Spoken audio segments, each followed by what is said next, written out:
All right, it's Monday night. You know what that means. Rhamondre Stevenson, I hope, has just not had a TV dinner and fumbled on his way from the Oh, kitchen to the couch. Mike Giardi's here. It's week 3. Patriots are 1-2, but you and I still feel undefeated. This is a good start. Did I fumble it myself by being no, mean right off the but I top? was thinking, like, did you ever? I liked the Salisbury steak back in the day, like when I was like 8 or 9. No. Oh, I mean, I wouldn't touch that with a 10-foot pole now, but like back then, like that was a treat. Oh, Salisbury steak. Oof, You know, I'll tell you the Stouffer's mac and cheese. yeah. Like, there's a little bit of childhood nostalgia in there. But man, if I ever come home, which I don't know when this would be next, like drunk late night Friday, Saturday, I'm just gonna have like future me has to prepare for that and have some Stouffer's there because it's just gonna make my night. Anyway, we are hoping to make your night here, Pat's Interference Podcast, part of the unassailable, unpredictable, unshakable CLNS Media Network, brought to you by Prize Picks. Prize Picks, by the way, of course, you're going to hear from them later. We're 4-0 on the show the last couple of weeks. We told you about Drake Maye's probably going to throw a touchdown pass. Calvin Austin's going to make some catches. So hang in just there. We start as we always do with why the Patriots lost. Let's do that in one sentence. They lost the ball 5 times and had a turnover at the end of the game. So we revisit that because that's just the truth. We all know what's there. But Mike and I have spent a ton of time going through the film, figuring out what you missed, stats, play calling breakdowns, plays, blocks, pressures, coverage. Everything you want to know is coming up now. The Patriots, of course, have to turn the page here in a second. And that's just where I want to start because you have a player who helped you win a game in Miami who might now be benched in some kind of capacity. And so I put the question to you, Mike Giardi. Rhamondre Stevenson, 2 fumbles, 9 total now in the last 13 months. What do you do with him? So I'm dressing him on Sunday, but I'm gonna use him sparingly. You know, I think they still trust him in pass protection, which is why we saw him for a couple snaps in the fourth quarter. And with Trevion Henderson's issues with pass protection thus far, and I don't think that that's necessarily a strength for Antonio Gibson, they still feel comfortable with that. So it's maybe you're not going to get the football very much, but we want you to go in there and contribute in some way, shape, or form, and hopefully they can work this thing out. Although, again, as you mentioned, it's 9 fumbles in whatever 19, 20 games here over the last season and a third, so not even a third.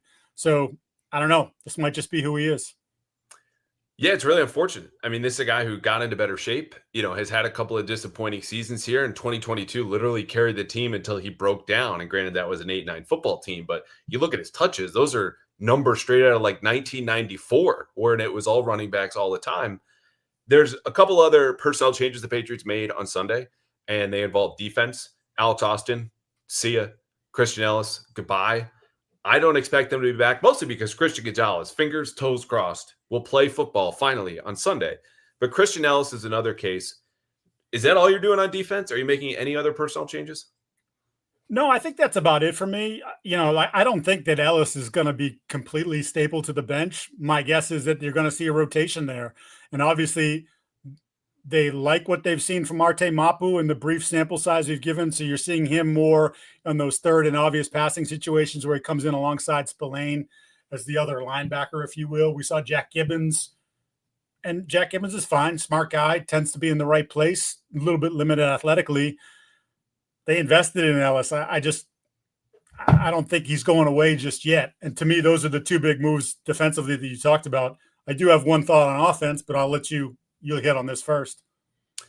No, I'm with you. Cosign. Okay.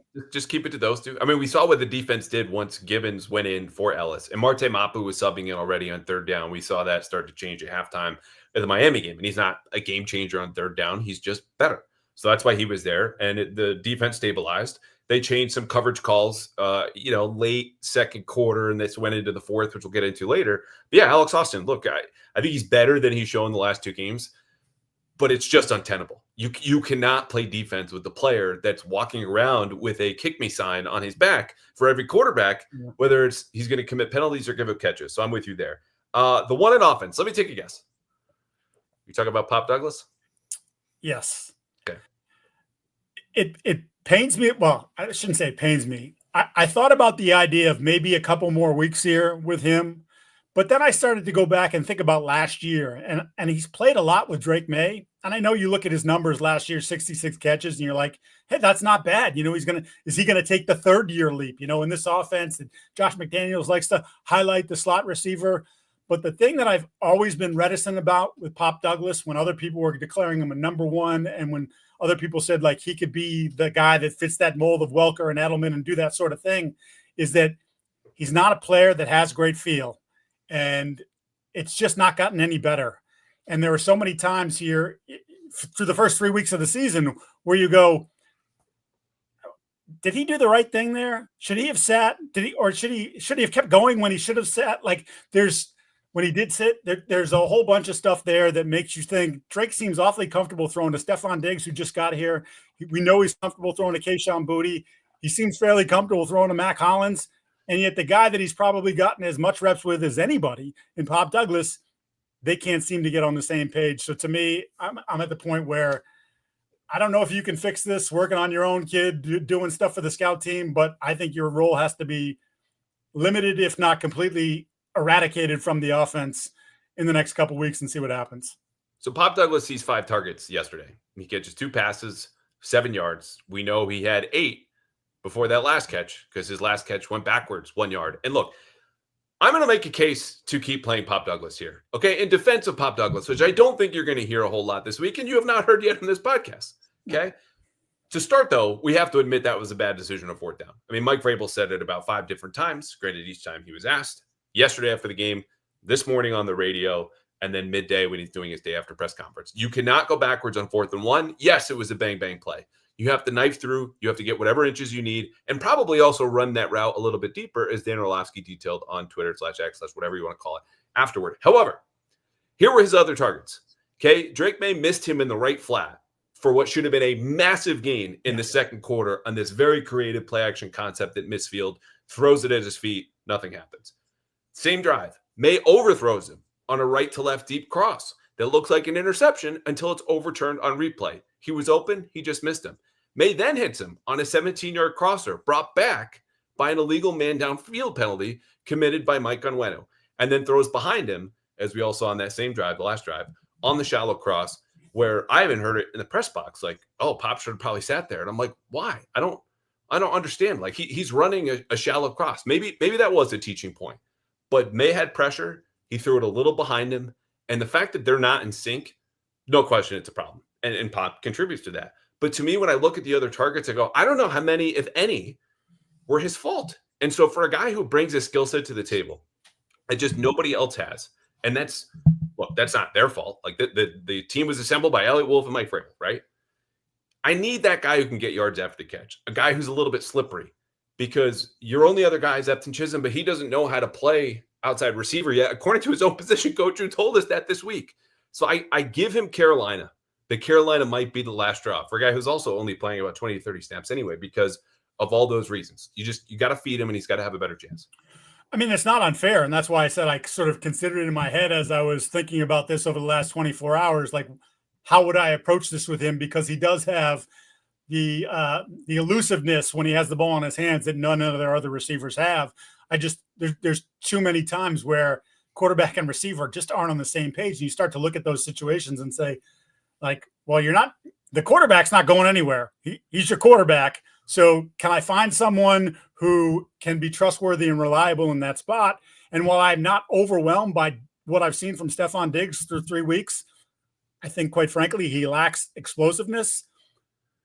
And everything you've seen with him has basically been underneath, stopped to a certain spot, because I think that's what he is at this juncture. And again, we talk about this, maybe the knee, maybe in 2 months, he's got a little bit more juice in his legs. But I wonder, he's 31, right? But I know already they're throwing to spots. They're trusting him to be in those spots, and he's caught 13 of the 15 targets. Do 3 more receptions from Pop Douglas over the course of these 11 targets that he's gotten over 3 weeks, does that change the outcome of the game? And you're right, Drake completely butchered the one in off the motion that should have been an explosive play for them. And maybe we're looking at it differently again. I just think, to me, it's not just about this last game. It's not about Miami. It's not about Vegas. It even goes back to last year, where I think this player doesn't have feel for football. And 95% of the time, you either got it or you don't, and he just doesn't appear to have it. So would I be better served making him not dress, putting in Epton Chisholm and saying, I don't know that he can play against these guys yet because he's only done it against 2 3s and 4s in preseason. But maybe I want to take that chance now. Maybe I want to trust it and see if I can build something there and build my depth that way.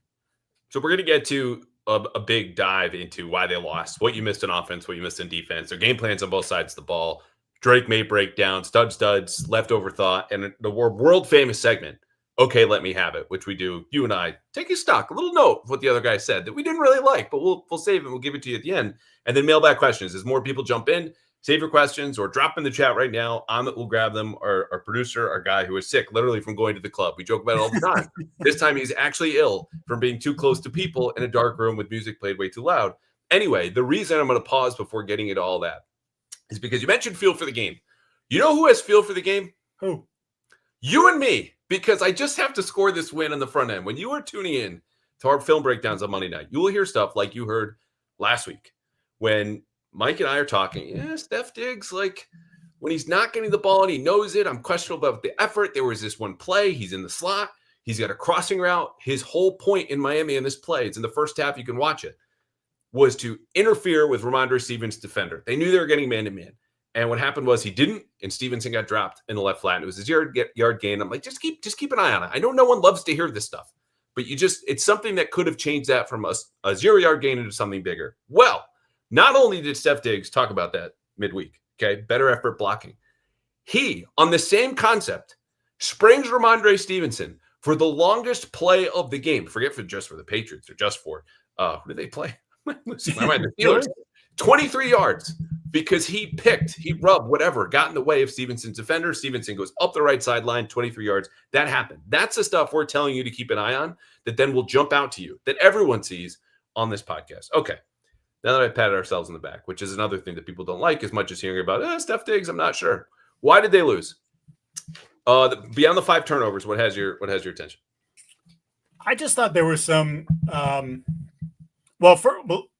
quickly, macro, 0 for 3 in the red zone defensively. Your defense did a really nice job after the first 2 series of the game when you spotted them a 14-0 lead. And 4 3-and-outs? Like they really control the interception. There were a couple kneel downs in there of possessions, but 3 times in the red zone, you don't get a stop. You get like the bend but don't break. There's got to be a field goal in there, or maybe a turnover or something where you make a play. To me, the last one, the touchdown to Austin, was kind of galling because I don't think he's particularly very good. You had Marcus Jones in there on the outside covering him. I think that's a good matchup for Marcus. It's not like a big size disadvantage, and I think he's as quick, as fast as Austin is. He gave him a shimmy shake twice and just completely left him in the dust. Marcus couldn't even get a hand on him, and Aaron Rodgers can't do all that much anymore. He can throw that little go fade touch ball, like he can throw that very well. And it was an easy throw, quite frankly, because he had him by a couple yards. Yeah, situational defense. The first quarter defense was just non-existent. They were missing tackles. They were doing all these different things, but it's a good point because you go 3 for 3 in the red zone.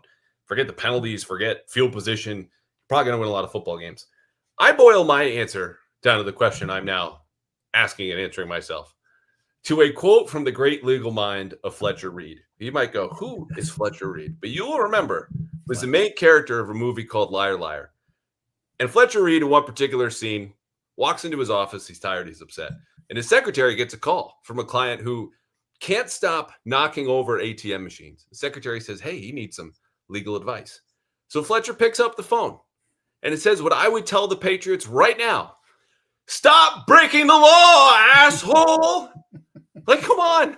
Turnovers have got to go. The penalties have got to go. You need to stop missing tackles in the double digits if you want to be on a football field, hope to win, and leave with an actual win. You just can't do it. This is a sloppy team. It's a team that is not good fundamentally. It's not good in the macro. There's a lot of good stuff we're about to get to. But if you want to know why did they lose, they screwed up all of the basic things, like just following the law. They're tipping over ATM machines right now more than any other team in the league. By the way, 27 penalties, I believe, through 3 games, which puts them on pace for the greatest season in team history in terms of number of penalties. And Mike talked about it 2 weeks ago saying, yeah, it's a 50-50 whether you win the penalty battle, that you actually win the game. It's not, I used to be obsessed with it. I'm not as obsessed. Well, they start off the game again with a bunch of stupid penalties. And look, were there some bad calls? Yeah, the Carlton Davis DPI, dog crap. Marcus Jones getting called for what do they call him for that on that when he knifed? Yeah, like I thought he was just trying to make a tackle, but those are safety rule they implemented there. But there is a lot of stupidity. I don't know if you want to, while we're on that subject of self-inflicted wounds and stupidity, should we talk about the quarterback right now, or do you want to save that for a little later?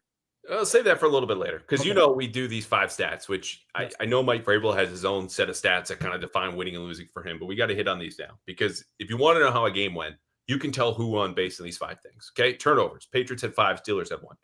Explosive play rate. Patriots 5.6%. That's low. Steelers 4.1%. That's obviously lower. Success rate. Okay, how often are you staying on schedule? Patriots offensively 52%. Steelers same thing. Red zone efficiency, another gap, 2 of 4 for the Pats, 3 of 3 for the Steelers, and defensive pressure rate. How much are you affecting, getting after and bothering and harassing the quarterback?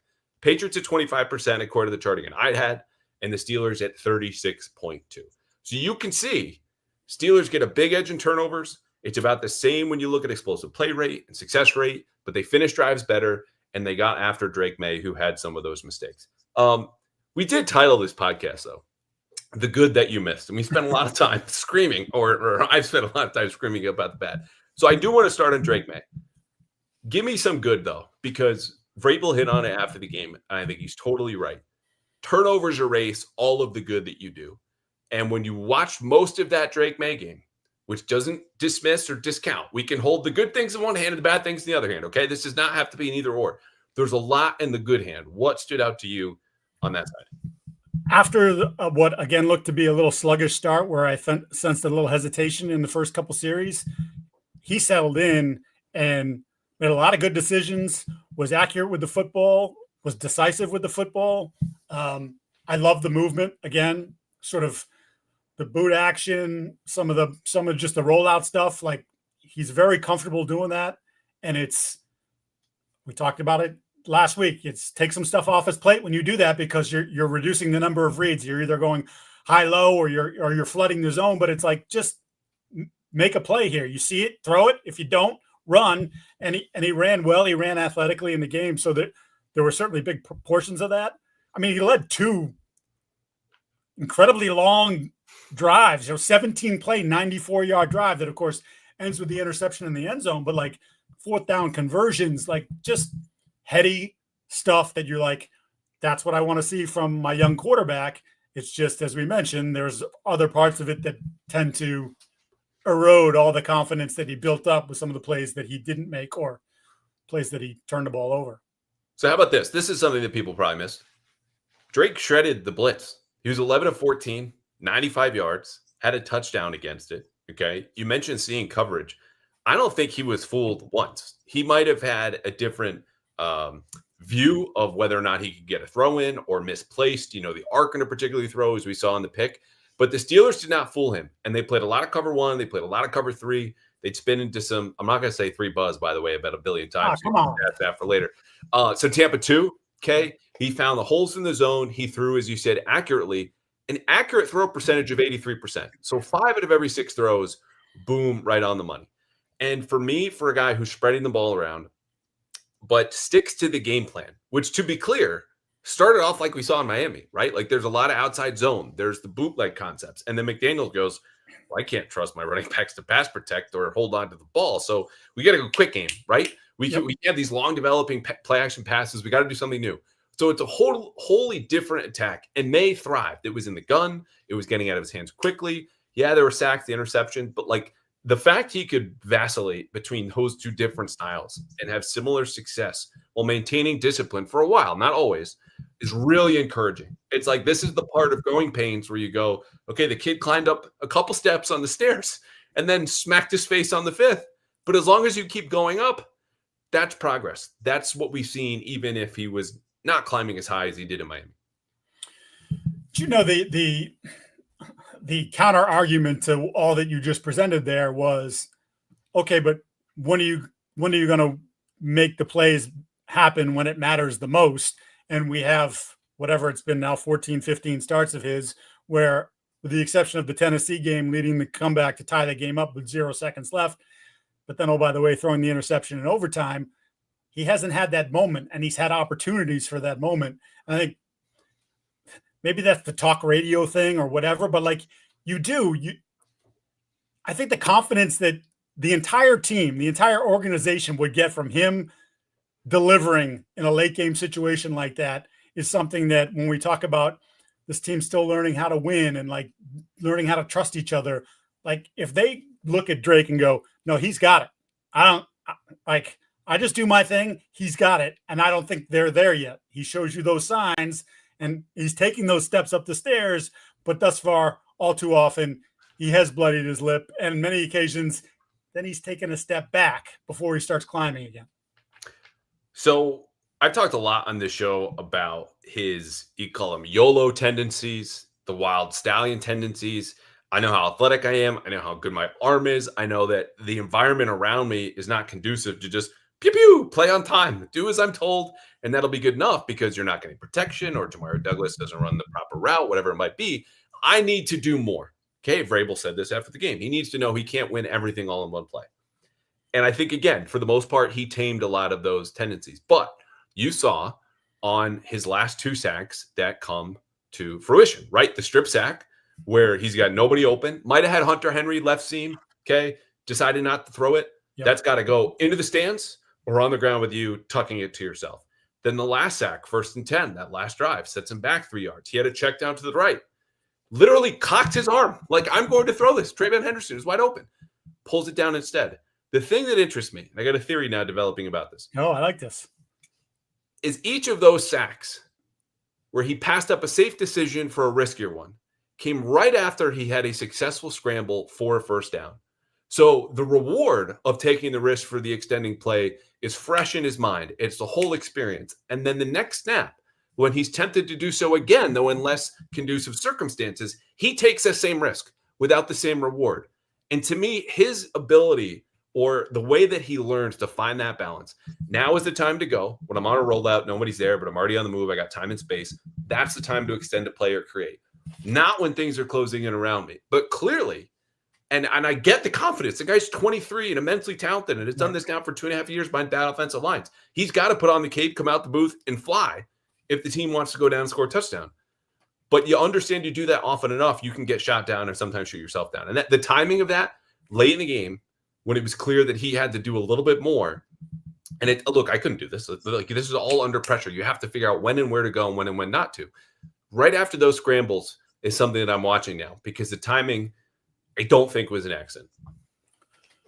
You're going to now have to go back for the people, the audience here, for your folks at the Boston Herald, and go back and look at some of the other decisions in the first couple weeks and see if there is a pattern there that goes beyond just this game as to whether no. Look at me, I'm assigning more work to you. You're welcome.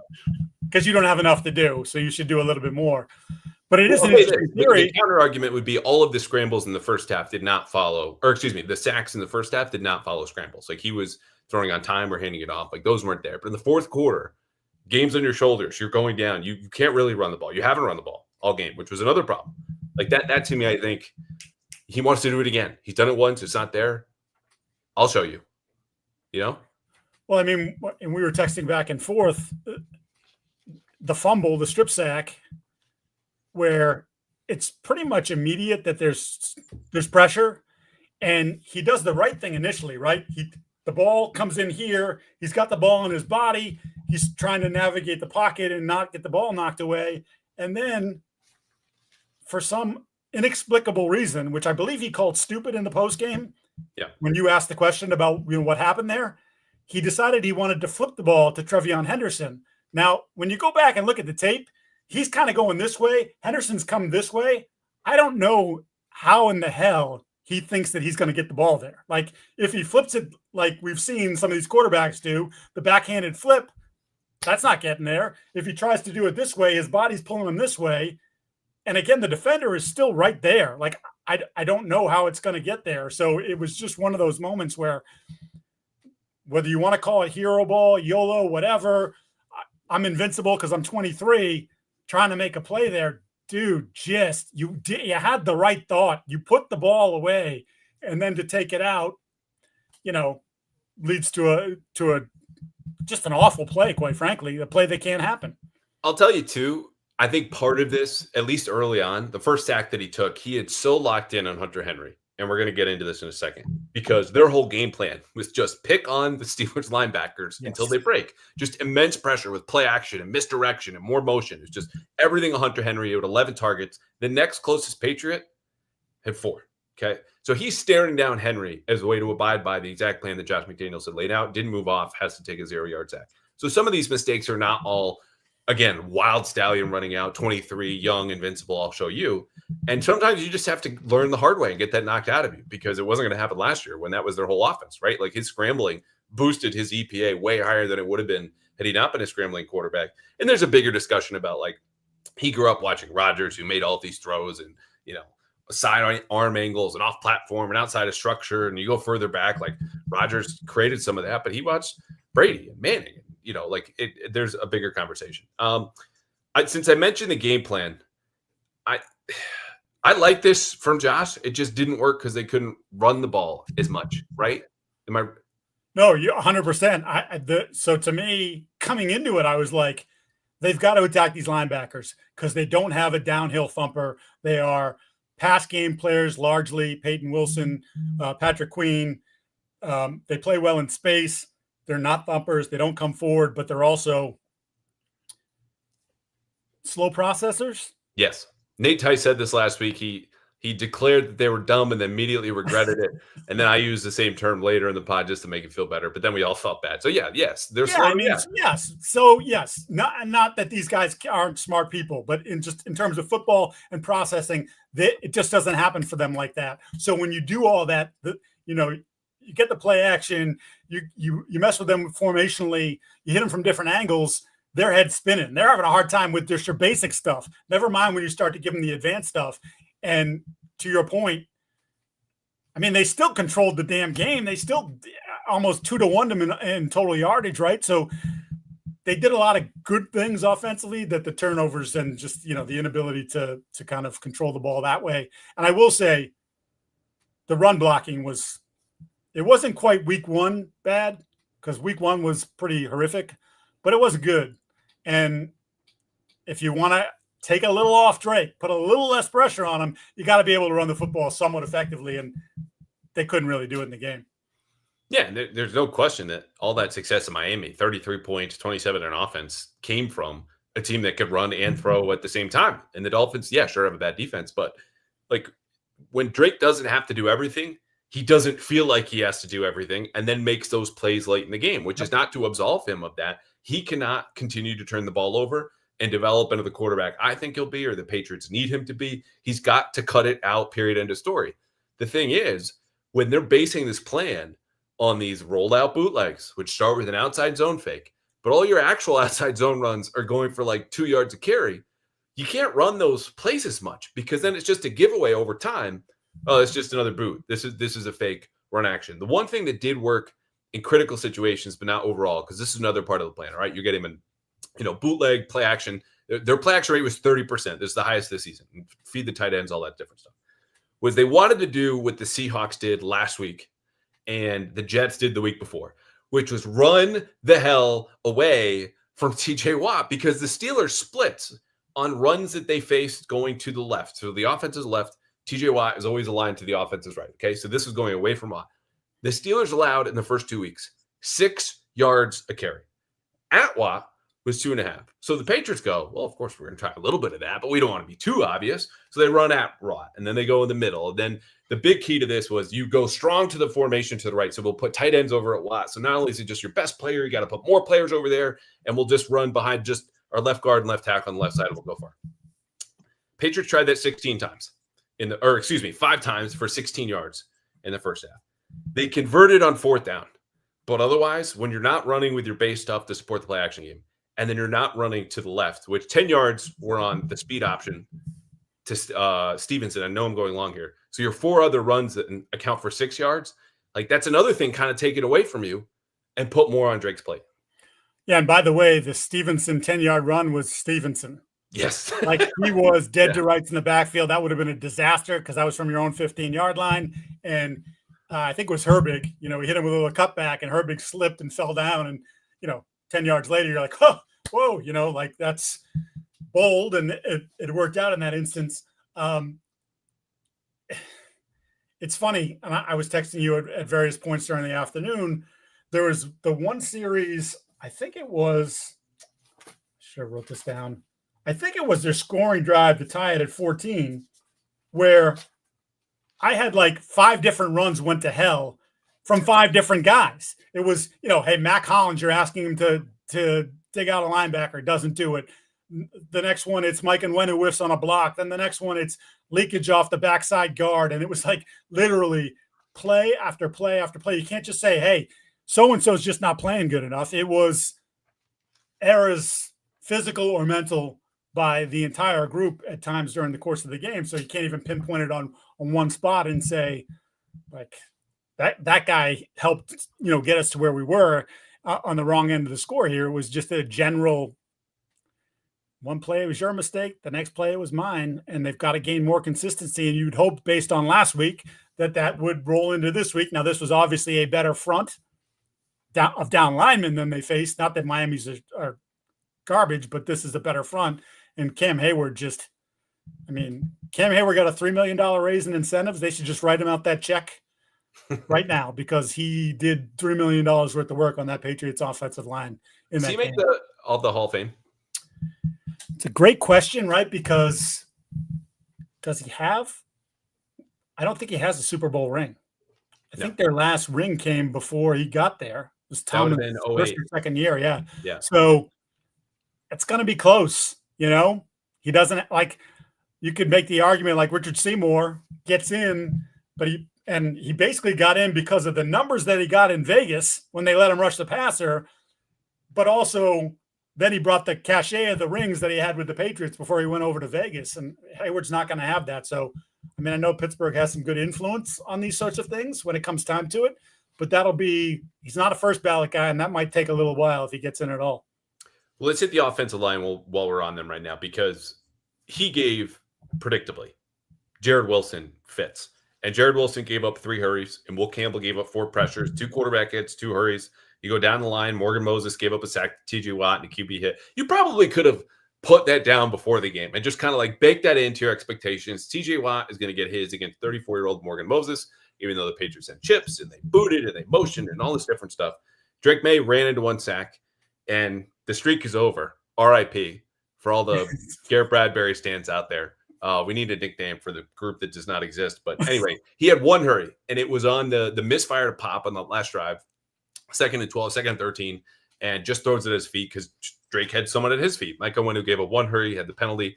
And then I had 7 pressures spread around the team, which is where, you get outnumbered in the rush, or you have multiple guys lose, or there's just something that goes coverage sack, for example, that's not like, hey, it was his fault.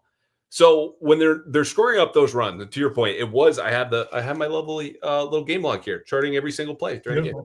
My little yellow legal pad. My Fletcher Reed. Working a double notebook lately. Oh, okay. You feel like you worked harder because you got 1 notebook in each hand? Well, because my writing gets so and I start going, and then if I put it on another page, and then I correlate the pages, that's 1 and 1 and 2 and 2. Yeah, I don't know. There's got to be a more efficient way, but it's working for me right now to a degree, I guess. Anyway, so to tie together these points, where the offensive line was just on fire in Miami. Okay, just shutout performance aside from 2 pressures, fantastic. They had 3 runs where they allowed 2 yards, or gained 2 yards in that drive. Okay, 3 runs for 2 yards. They had 2 runs where they gained just 1 yard, and this despite the game plan I just highlighted. This team where they are giving you free yards. Okay, like Pez, just dispensing them to anyone who runs left. Okay, in the first 2 weeks. The Patriots went unbalanced. They put Will Campbell on the right side. They go, oh, yeah, we're loading up over here, and tried to go left. 2 yards. They had outside zone left. That actually picked up 5. But the next time they tried it, unbalanced was 2. So they're chugging along slowly. Play action to Hunter Henry for 15. And they're moving their way down because it becomes the quick game passing attack. The one big quibble, and this is my last thought on offense, whatever you got, follow it up, with the game plan and the execution and the evolution. Aside from the turnovers, we all get it. Turnovers are bad. Really bad when they get up to 5. Kayshon Boutte deserved more targets. Yeah. And I'm not saying this because I want another helping of Crow, or I want to avoid more helpings of Crow, as we ate live here on the show a couple of weeks ago. It's because the other weakness that McDaniels targeted, aside from the linebackers, was Brandon Echols, who you'll remember came away with an interception because Hayward got a pinky on Maye's pass right before halftime. But otherwise, they were testing his aggression. It was a lot of fakes in his area. It was a lot of delayed releases from the tight ends. They said, we're going after you. And the only time they tried Kayshon Boutte deep down the left sideline against Brandon Echols, he got a pass interference penalty. Yeah. So your best receiver by production, by playing time, by most yards in a game so far this season is that guy. He only saw 3 targets and he had 2 catches. That to me is not enough. I think the Steelers corners were hurt. Obviously, you're down Joey Porter Jr., you're missing a safety, and Deshaun Elliott, and Jabril Peppers played great. So Deshaun Elliott might as well have played. But the point is, I think they could have diversified the way they attacked Pittsburgh a little bit more, even if I liked what was underpinning McDaniel's plan with a variety of motion and personnel packages and the play action. In general, when we think of the McDaniels offense, and obviously it was run for a large part of his success with Tom Brady quarterback, and Tom liked to, for a long time, spread the ball around. And, the ball's going to the guy that's open. Later in his career, it was a little bit less of that. It was more of, I just trust this guy and I'm going to throw it to him all the time. I'm going to spam the hell out of it. But there are times when I watch Josh's offense and I say, we're getting no production from all these different receivers. We're getting no explosives from all these different receivers. And you know who's been my most consistent guy? It's been Kayshon. You know who gave me my biggest plays in week 1? It was Kayshon. You know what? I know I've got this thought process and I'm mapping this game out in my head, and I'm going to do this here. And if they do this, I'm going to do that. Every once in a while I say, screw it. I'm going to get the ball to Kayshon and see if he can make a play, or see if he can draw a flag, which is the same thing. You look at someone like George Pickens now in Dallas when he was in Pittsburgh.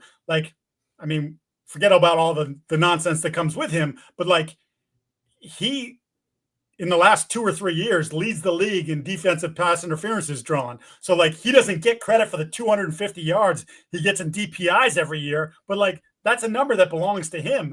And I just wonder and I'm not saying Boutte's the same type of physical, has the same physical gifts as Pickens does, but to me, with the lack of production they're getting from wide receiver, 7 catches from the group 2 weeks ago in Miami, 12 this week for 93 yards. That's a Julian Edelman day, and Julian would have gone over 100, but that's just possession receiver, just spam the crap out of him. That's late career Edelman too. With this receiving core, this is 2018 hobbling on one knee through wins at Cincinnati and grinding them out, against the Jets. 100%. So I'm with you. I think there has to be, and as I've said, I've come around on Kayshon, and I'm not telling you he's a 1 because he's not, but he's your best receiver. He's to this point, and so I don't know. You can't have him getting that limited number of targets. Finding the football, and I'll give him credit, because if this was Kayshon of last year would have already said something that would have made you say, what's happening here? Didn't have anything, not just trying to do his thing, trying to stay with the program and pull in the right direction, which it's a sign of growth from him. We'll see if it's still like this in 3 weeks, if he still has that same feeling. But for now, I think that's another sign, reward that guy. Just throwing the ball. Just figure it out. Not to mention, you saw the rewards of, he's a different player, but the Steelers' whole red zone offense is just to throw jump balls. DK Metcalf, see if you can grab this one. Darnell Washington, and Aaron Rodgers is different from Drake Maye, and DK Metcalf obviously very different from Kayshon Boutte. But man, like you said, there's something to be said for, I'm going to give my best player a chance and see what he can do with it. Garrett's gang. Where our stands at? Bradbury's bunch. Bro, Bradbury's bunch. The Brady bunch. You know what I'm saying? Yeah, I got you. All right, you know what? I think Garrett's got some fans. Nice guy. He should now. Yeah. God, I'm saying he should, and now I'm trying to picture the person who's beyond us, who have no lives, obsessing over the center stats and the protections, and he had that unbelievable. We haven't mentioned. Oh, unbelievable! Yeah, hell of an action. It's He's Herbert, I remember who tweeted it, but Whirly Bird. But there's some kind of play action, and he wheels back to cover the backside just in case there's any rusher. And I asked him about it. He's like, I just did not expect that, dude. It might have been Herbig. running full speed because he has to make, like, I would love to see this slow motion, fully diving, laying out 300+ pound man, okay, to make a block. And Drake's just cool as a cucumber, flips it down the left sideline. They get a big gain. But anyway, big play by Garrett Bradbury. I think Zach Cox might have tweeted out the video of it if you want to go see it. Okay. Speaking of tweets, right before the game, we tweeted from the podcast account on X, Pads Interference. Follow it, likes, whatever you do on X, just go there. Because we are handing out basically free picks every week. The last 2 weeks on Prize Picks, the top sponsor of this podcast, we have handed out Drake Maye more than half a touchdown, Calvin Austin more than 2.5 catches. Austin cleared that this week. Drake Maye cleared this week. Drake Maye also cleared it last week when we had him with Devon Achane for more than 3.5 catches. Achane not only had more than 3.5, he had 8. So later this week, we'll give you our Pats Interference Prize Picks of the week. And why does that matter? Well, Prize Picks is the best place to win real cash watching sports anywhere.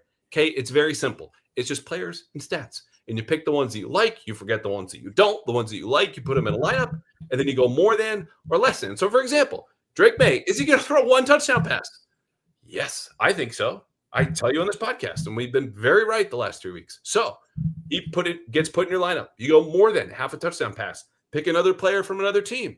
More than, less than, rushing yards, receiving yards, touchdowns, tackles, all this different stuff, but only at Prize Picks. Mike plays, I plays. You can withdraw money with Venmo or your debit card, whatever you want to do, but you have to go to Prize Picks. And if you download the app today and use code CLNS, that's CLNS, you get $50 in lineups after you play your first $5 lineup. That's CLNS with the promo code to get $50, 50, in lineups after you play your first $5 lineup. Prize Picks, it's good to be right. Defensively, boy, this game flipped after the first 2 series. Just ask Alex Austin and Christian Ellis, who hardly played after those 2 series because those guys got benched. Everything stabilized a little bit. The other thing that I saw watching the film was, they started to play a little bit more single high structure, so your cover 1s and cover 3. And what that did is really just kind of load the box. Okay, you're running the ball. We'll commit a body, which the way the Steelers offense works, for those who don't know, operates on a lot of the Shanahan-esque elements. Okay, outside down one way, deep cross over there. If you only have one safety, that deep cross becomes a problem. Patriots said, we got this. Shut down the running game. Once this game got hoisted on Aaron Rodgers' shoulder, just someone who doesn't like pressure and is facing third and long, the offense just short-circuited. They got nothing because Arthur Smith is also not great designing things on third down. But all of this is to say that the issues were not schematic. Like, the Patriots were just screwing up to such a degree that one of the least potent offenses statistically in the league was like taking free money those first 2 drives. And yeah, they got to score late, and we'll talk about it. But they just put in better players who are more reliable, who did fewer stupid things, and played really sound defensive football. Yeah, just a number of unforced errors, if you will, defensively the first 2 series of the game. And they did change things up a little bit. I felt like they were playing a little bit soft early. And again, that could be to your point about trying to defend against the crossers and not allowing those big plays to happen. And it allowed the Steelers to get into a fairly good rhythm offensively. Jaylen Warren was a pain in the behind for the first 2 series. And then posterior, maybe? Yes. Yes. We'll say, why did you leave me there? I'm not going to go there. But then they did settle in. They got a little bit bigger as the game went on, right? Especially after the second touchdown drive. They went with more beef up front, went with the big nickel with Kyle Duggar. I think it made a difference. And then, as you mentioned, the various, all right, Alex, you're not playing well. You're out. Charles Woods is in. Marcus is going to play on the outside. All right, you know what? Christian, you've missed a couple tackles. You've been in the wrong place a couple times. We're going to go with Jack Gibbons and as we mentioned, Marte Mapu on obvious passing situations. So, they did everything they could do basically for the better part of the final 3 quarters of the game to give you a chance to win, even when you were turning the ball over at, ungodly rates. And it's funny because we could talk about the Patriots defensive plan, and obviously we are, but the thing that influenced how this game was played on this side of the ball was what Pittsburgh wanted to do, which was run their base stuff, the outside zone and some boots off of that, but also just a bunch of space plays. Aaron Rodgers had 23 pass attempts, okay? 9 of them went behind the line of scrimmage. 6 of those were screens. So you're talking about more than a quarter of the called pass plays that were actually ended with him, the ball leaving his hand, were screens. Just get the ball in space, make the Patriots tackle. They screwed it up, obviously, in those first 2 drives, and Christian Ellis got sent to the bench, just missed and had bad play recognition and blah, blah, blah. Robert's play was very good, though. We'll get to him in a second. So the Patriots say, okay, we got to play simple. We got to play fast. And what happened, though, was in addition to that, is they did not get a ton of pressure on Rodgers. And some of this was a function, again, of that plan. If they're getting the ball out like this, if they're throwing screens, you don't have a whole lot of time to get there. But the Patriots knew they needed to get there because Rodgers just completely folds when someone's near him now. He's old, doesn't want to get hit. I don't blame him. But when they tried to heat him up, they gave up successful plays and then finally a touchdown at the end of the game that proved to be the game winner. But the success rate against the Patriots blitzes was 63%. So anytime they tried to manufacture pressure with blitzes, Rodgers got them. And that happened as many times in the fourth quarter as it did in the first 3 quarters combined. So that schematic tweak went, okay, they're starting to find a rhythm and you lost an edge and maybe one more tackle and they're running the ball. And Zach Kerr, their new defensive play caller, because Terrell Williams is still out, goes, all right, we're going to try to heat him up. Rodgers goes, I know exactly what this is. There's Calvin Austin. Here goes the dime. There goes the touchdown. And they're back on top. And I empathize because the Steelers, I think, played better up front, honestly. But you just have to stay disciplined in that area, I think, because as you get close to the red zone, the space of the field is going to help you out, right? Rodgers is going to have to hold on to the ball because there's not as much space for his guys to get free, and they're not going to throw screens at that point. So that to me was an error, but I understood because you're making these calls live, right? Yeah, I didn't love it, and I understand exactly what you're saying, and that was most certainly their thinking there. It's like they're starting to get into a rhythm. How can we unseat that? But I think they knew going in that's not something that they could do often, and the few times that they did dip and do it, it wasn't great. So it was like, I don't know, find a different way, call a timeout, bring everybody over and say, I need a little bit more from you, but we can't. If we do this, we're going to expose ourselves in a manner in which we're probably not good enough to overcome. And then they certainly weren't good enough to overcome in this game. I'll go back to again. This could be a repeat theme for me. They need more from the 4-man front, right? And not that there wasn't some stuff there, but they need more because when they do that, it makes everybody's life easier. And certainly when you're down again without Christian Gonzalez, you know that in the secondary, you're even a little bit more short than you probably thought you were going to be, was as they continue to work in the new safeties and different pieces alongside Carlton Davis. So I don't know. Didn't love that part of it. So speaking of that 4-man rush, I don't have the numbers specific to there, but here are all the pressures, 100% of them that the Patriots got against the Steelers. Callahan Chason had 2, both quarterback hits. Yep. Christian Barmore had 2. Both of them were hurries.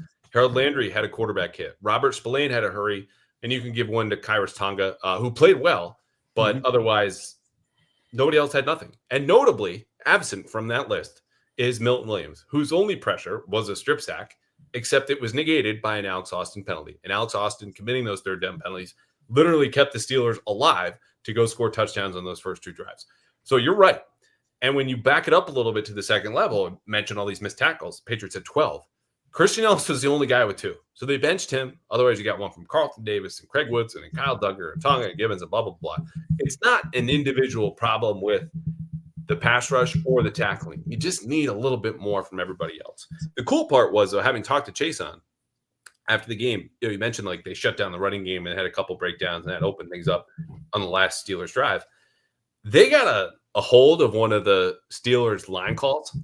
And if you watch some of the outside zone they tried to run third quarter especially, they are on it. And that is Chason going, yeah, we kind of picked up on what they were saying. And I'll tell you from researching, and this is going way back now, a profile I did of Stretch, who's up in the booth and game management, blah, blah, blah. He used to, and it sounds like he still does, listens to the TV broadcast. So as you and everyone else at home is hearing Omaha or whatever the hell's going on at the line, Linda, he's listening, decoding those, and pass them down at halftime. And so when they shut down that run game, you're like, oh, they're playing better. Sometimes it's just, hey, we figured you out. Yeah, and that's the kind of stuff. Rodgers is so particular. That's the kind of stuff that's going to go in his ear hole sideways. It'll, again, be made easier by the fact that they won the football game. It's funny, just a random aside, there's a great clip circulating where they caught hot mic caught someone saying, effing 52 is the mic or whatever. Like, and it was just a great, and then the broadcasters like tried to like talk around. Oh yeah, it's like, like, what are you going to do? But to your point, like, they're listening for that stuff. Every little edge that you can take, you will take. So we haven't talked about the guy who had the best game yet on defense. Rhamondre Stevenson.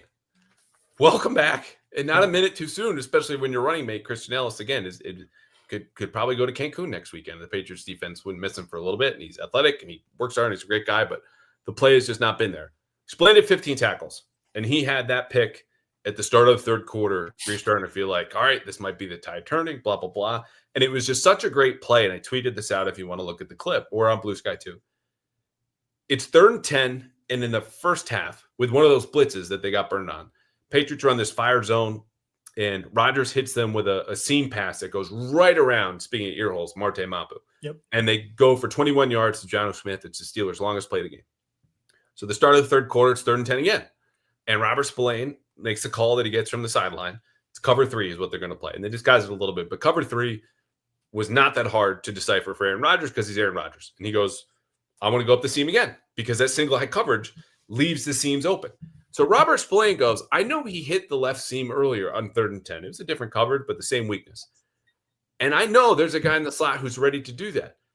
Let me just take a deeper drop. So he goes well behind the line to gain, way deeper than you would as a normal hook player in this defense at the second level. Follows Rodgers' eyes. Sure enough, there's that left seam throw, jumps the pick, makes a play. And it's just small stuff like that, again, makes a big difference. But for a guy who's in the literal middle of everything, every single down, calling the plays, you need stuff like that. And if they keep making plays like that, you're going to win a lot of games, assuming your offense doesn't turn the ball over 5 times. Yeah, and a little hat tip there. Credit to Chase on too for coming off the edge, and he put a hit on Rodgers too.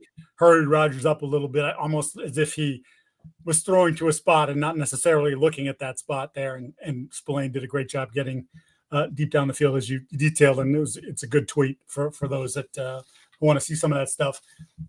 I counted him well. There was one egregious mistake he made. It was his missed tackle, which happened in the flat. I think it was a swing pass to Warren, and Warren just kind of caught him flat-footed, cut back on him, and ended up being like a 15-yard gain. But by and large, that's the guy that I saw on tape from Vegas, who when they signed him, I go, people are gonna be like, well, whatever. And I'm telling you, he's just a really good football player. And it took a little while, took a couple weeks here, but that's the football player that you were talking about that's in the middle of everything. That's the guy we saw this summer, right? Who was in the middle of everything for the entirety of the summer. So that was really good to see. They need him to play that way. As you mentioned, certainly with his running mates alongside him, not kind of carrying their weight right now. Pretty important, but like play within yourself and just be in the middle of everything. We hit on him a little bit, but Carlton Davis shadowing DK Metcalf in kind of critical situations. Like the pattern was kind of hard to discern a little bit for me upon first watch. So, the Steelers figured out DK Metcalf will see him more often than not. He mosses him for, I think it was a 12-yard touchdown, gets the bogus defensive pass interference penalty.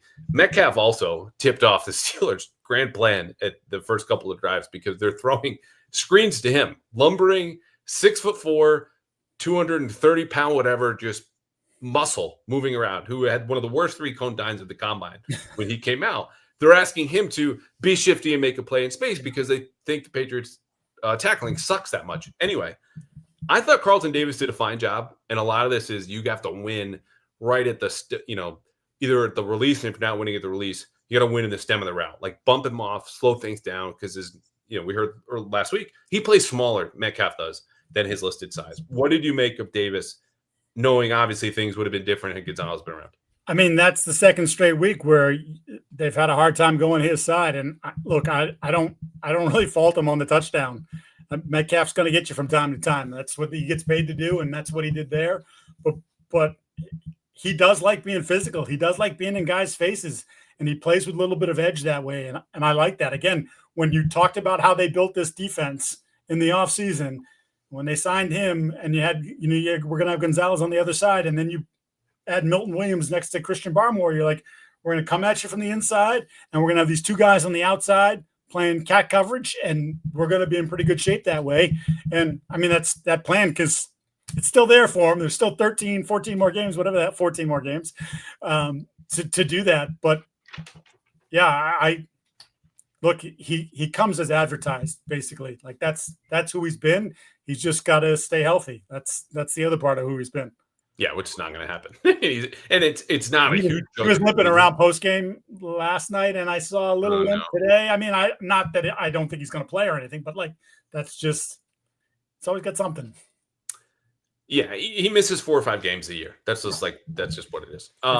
If you could do more or less on Prize Picks games played for Carlton Davis, you would take.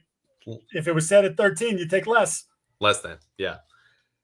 Last notes for me: Kyle Duggar played 18 snaps, and that was, as you mentioned, okay. Alex Austin is getting burned. We don't want to play with 3 corners, and then once you're playing with 3 safeties, okay, you feel better about loading the box, beefing up a little bit. Though he was a force player, 1 run that got outside, went for 10 yards, whatever in the first half.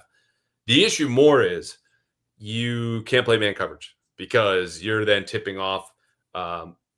Because you can't play man coverage, you're not trusting him in man-to-man, right? Even against Pat Freiermuth or Jonnu Smith, which then tells Rodgers, okay, I have a limited menu of this will be cover 3 if it's single high, or cover 2 or 4. They're kind of primary based stuff just based on the safety alignment. So they got out of the 3 safety stuff until the last 2 drives, which was, again, when they kind of bulked up with the tight ends. But just something to kind of keep an eye on, because even though he only played 18 snaps, if they like what they see from Kyle Duggar, that will allow him to be more involved later on. Keon White only played 13. I know he graded out highly according to the PFF, which I just love because he had the best pass rushing grade and then had no pressures. And I understand you can win without getting a pressure. And then I look at Kalen Chason, who gets an average grade. And he's above average in tackling and above average in run defense and above average in pass rush grade. Oh, but overall he was okay. Good to see Keon White back. I'm not making any predictions with that guy, but he was there. That's my point. I was going to say, I saw the same thing you saw on PFF, and I went through my notes again, and I was like, boy, I don't really think I wrote his name down once. And again, you can win like they were doing some of that in Miami, where not him, but other guys on the defensive line were winning early, but the ball was coming out so soon that there are no pressures, there are no hurries, there are no quarterback hits. But I mean, if they can get him going, that would be certainly a benefit for the defense. All right, that's it. Studs, really quickly. We got leftover thought. Okay, let me have it. And a couple mailbag questions. If you are live with us now and you want to know something we have not covered, or you want to just ask any question that you would like. I was talking Stouffer's mac and cheese in the first minute and a half of this podcast. Drop a question now in the comments and we will get to 4 or 5 at the very end. So, Studs. Spillane, obviously. Harold Landry, I just think the motor he didn't have a big statistical game. The motor never stops. I'll actually give a stud to Morgan Moses. They left him alone a decent amount with TJ Watt, and TJ Watt didn't ruin the football game. In fact, was it the strip set? Whatever. Anyway, I forget what note I was going to make there. We'll just move on. And Hunter Henry, who, he had the knee wrapped up after the game. He was seen with the sleeve over the knee today when we talked to him. Says it's hard getting up this morning, but it generally is on Mondays after games. But that's something to watch going forward. But he was terrific. As you mentioned, he was the focal point of their passing attack, and he delivered. Cosign. Let me name the duds, and you tell me if I miss anybody. Rhamondre Stevenson, Pop Douglas, Christian Ellis, Alex Austin. Yeah, and I would throw the offensive line as a run blocking group. I just throw all of them out there. It's got to be, and I include the tight ends in that too. This team needs that to be what they want to be on offense, and 2 out of 3 games they haven't gotten it. Leftover thought, and this is also a time where we just go, hey, like what's coming next? We did that at the top, right? The fixes, because I think that's important. That's what the conversation will be in the next couple of days. Carolina, I think, is going to be the most telling game we've had here so far. And I say that not because it's a must-win game or the Patriots, need to blow them out or whatever. It's just to say that the first game is the least telling of any game on the schedule. The second game, you go to Miami and win on a bunch of things that have sometimes almost never happened before, with a punt return touchdown and a kick return touchdown, a bunch of missed tackles, but you survive, and there were penalties, and the Dolphins self-destructed, and it was a good win, don't get me wrong. Then you come and play Pittsburgh and have 5 turnovers, but still have a chance to win the game on the last drive, if you, of course, go for 2. Which is to say, none of these games have been normal. None of them tell you things that you would, not expect or believe or really need to dive that deep into understand what happens. So thank you for listening to a show that does exactly that. Carolina, though, like cards are starting to come on the table, right? Teams know who they are. They know what they can do. They know what they can't do. They know how other teams are attacking them. Like, again, the Steelers fixed there. We're giving up just long runs off of the offensive left side. They stopped the Patriots from doing that this week. What are the Patriots going to do to stop space plays, to fix what they're doing run blocking offensively, and to get these turnovers out of May, where teams like the Steelers can be like, cool, 17 plays, 94 yards. You'll screw up. And they're right. That like this game, problem solving, opponent you should win, you're at home, is going to tell us more about this team than the last three we've had. Can I say when I wrote down what comes next? I said, can of whoop ass for Carolina. Like, and I'm not saying it's a must-win game, but like Carolina's not very good. I know they just beat Atlanta, and I haven't looked at that tape, so I can't tell you how they did it. I know Penix ended up coming out of the game, Cousins in the game because Penix was ineffective. That defense isn't very good. J.C. Horn's a good player. There's a couple good individual players, but as a whole, for the last 2+ years, they've been awful on defense. You've got them coming here. You're coming off this miserable, 5 turnover performance where yet you were still so close. Like, I don't know. To me, this is one of those games, like, just spank them. Come out here, light them up early, light them up often. And, hey, 2-2 out of September with the way some of the things have gone, like you could whisper we could be 3-1, we could be 4-0. And I don't think they're that kind of team. But my point is, like, I think this is one of those spots where, quote unquote, get right game. To me, this would be a get right game. Yeah. Okay, let me have it. What did I say? What did I do that you held on to? Or like, are you effing kidding me as our penultimate segment here on Mike Giardi Mondays? I have nothing. Come on. I'm not kidding. You're too friggin' like, I don't know, you're locked in. You got like a little like Rain Man thing going on with all the numbers and stuff, but you're just. How about me being a jerk to Rhamondre Stevenson, who's been on the show and I'm very friendly with, about his fumbling a TV dinner on his way from the kitchen to the couch. I mean, every once in a while you gotta just people you make fun of yourself, you make fun of other people. Like, that's what I say all the time.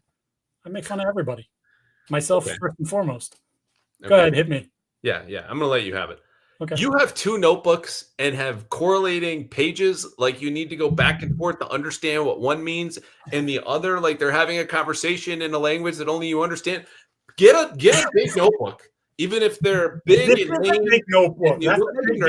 You're breaking the rules again. Okay, let me have it. Where you just have to sit there and you have to take it. Pause.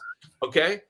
Look, man, just stick to the big notebook. I have like 4, but I don't need one to understand what the other is saying. Just take notes like a normal person. I can't really explain it, but it's like there's results. Oh my God. And then there's little notes that go on to that. And then there are notes on the other page like, oh, hey, Will Campbell F this play up. Or, they couldn't handle it. Post-it notes for, but it's not a separate post-it notebook. It's just a note. If this notebook is this big, then this is kind of like it's a little individual post-it note, but in notebook form. So that then the posted page doesn't get unsticky and end up on the floor. And my dog will eat anything. Like, literally, the kids would say, my dog ate my homework. My dog would eat my homework. My dog he's eaten checks before. He'll eat anything. If it hits the floor, it's his. Take notes on a laptop. This also sounds like you brought up your dog. Oh, we had to get a little dog because we wanted the big dog to have company. Like, I needed to get the big notebook, a little notebook, so we had a friend when I'm not home, so they can talk to each other, as apparently they do when you're taking notes. I should have gotten a little dog. I got a big dog, a big rat, smelly beast. It's rude. By the way, he put a hole in the chair. The leather chair now has a hole in it. I'm sorry to hear. I wish I had a leather chair. All right, mailbag questions, and then we'll get out of here. We mostly kept to our promise of keeping this to ourselves about an hour. Amit, what do we have? If you want your questions answered in the comments, drop them now or forever hold your peace.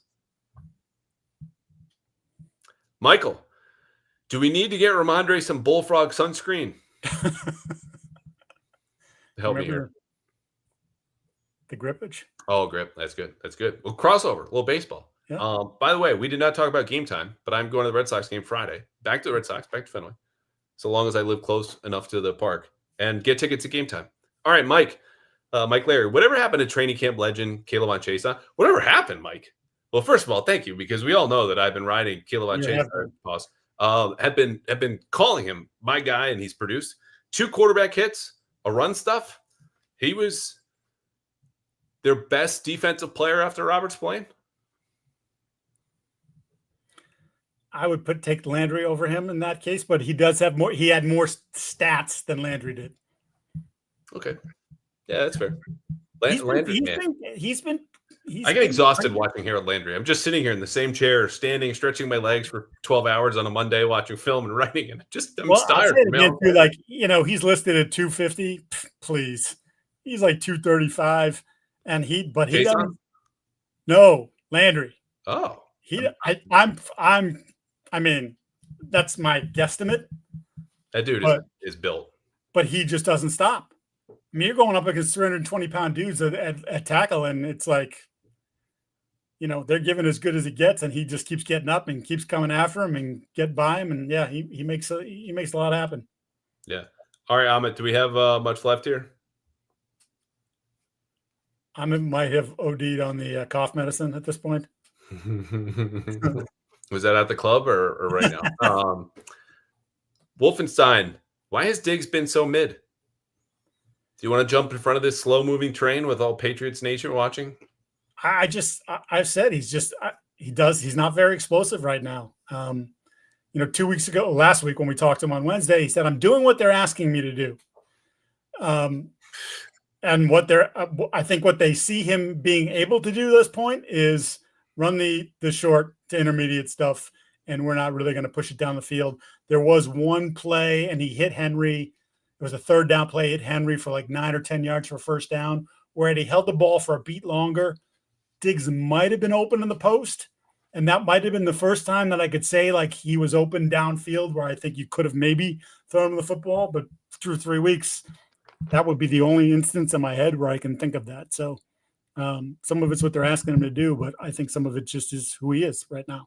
So in my experience, I'm just doing what they ask me to do, is wide receiver speak for I'm not happy and give me the ball more, which I'm not claiming is what Stefon Diggs is saying. I didn't hear him say it. I've not asked him that question. Just typically in my experience, is that the way you heard it, or is this off base? Yeah, that's the way I read it. I mean, and again, it could be nothing. But at the time, I think he feels like he's capable of more and would like the ball more. And I don't think he's the only receiver in that regard who feels that way. And we'll see what happens in the coming weeks. Because as I mentioned, 12 catches from the receivers yesterday for 93 yards total, 7 for, I think, 64 or 67 in week 2. Like, they've got to get more out of that group. Yeah. All right, we are going to send Amit to bed, and we're going to send you to bed. And I'm going to go watch Monday Night Football and think about Stouffer's mac and cheese, maybe pick some up tomorrow. We'll be back later this week. Guest TBD, preview Pats Panthers. It's sneaky, telling, very important game for the Patriots. And then, of course, we'll be back here Monday night, 8 o'clock. Come hang out with us. Subscribe to the YouTube channel at _ Andrew Callahan. And, of course, the Patriots Press Pass from the unassailable, unmistakable, what did I say? Stoppable. Yes. No, predictable. Sure. Shakeable. I was going to say unremarkable, but that didn't fit. No. We can't be saying that in front of the bosses. Anyway, this was good, and we'll see you next week. See you.